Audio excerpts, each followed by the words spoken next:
पुण्याबाहेरील शहरीकरण होताना निर्माण होणाऱ्या समस्या व त्यावरील उपाय, पायाभूत सुविधा, वाहतूक व्यवस्था आणि पर्यावरणीय समतोल अशा विविध पैलूंवर प्रकाश टाकत विद्यार्थ्यांनी अर्बनायझिंग पेरिफेरीज ऑफ पुणे या प्रदर्शनात पुण्याच्या उपनगरातील शहरीकरण सखोल अभ्यासातून उलगडले आहे।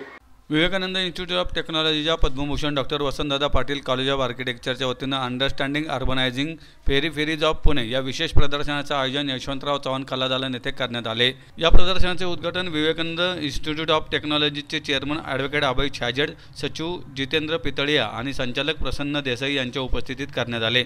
ॲडव्होकेट अभय छाजेड म्हणाले, विकास आराखडे तयार करताना अर्बन प्लॅनिंगकडे खूप कमी लक्ष दिले जाते। महाराष्ट्रात आज जवळजवळ 50% शहरीकरणाच्या टप्प्यावर पोहोचला आहे। मुंबईपेक्षाही पुणे शहराची वाढ वेगाने होत आहे। अशी वाढ होत असताना पाणीपुरवठा, सांडपाणी व्यवस्थापन आणि पायाभूत सुविधा यांची योग्य आखणी आवश्यक आहे। यासाठी वेगळ्या निधीची तरतूद केली पाहिजे।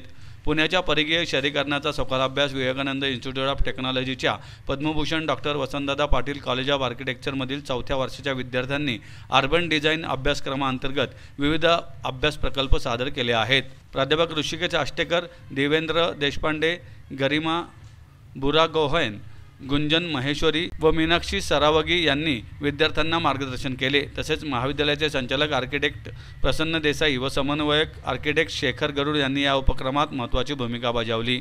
हे प्रदर्शन 19 मार्चपर्यंत सकाळी 10 ते सायंकाळी 6 पर्यंत विनामूल्य खुले असणार आहे।